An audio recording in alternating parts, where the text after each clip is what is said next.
the Aperol Spritz. 3 ingredients, and the ratios are 3-2-1, Prosecco, Aperol, and then soda.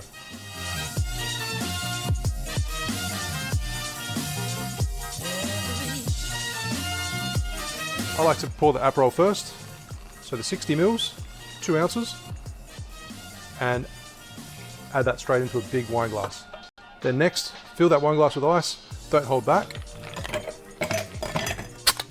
Add 90 mils of Prosecco. Just estimate it. And 1 ounce, 30 mils, just a dash of soda water. Give it a really quick stir.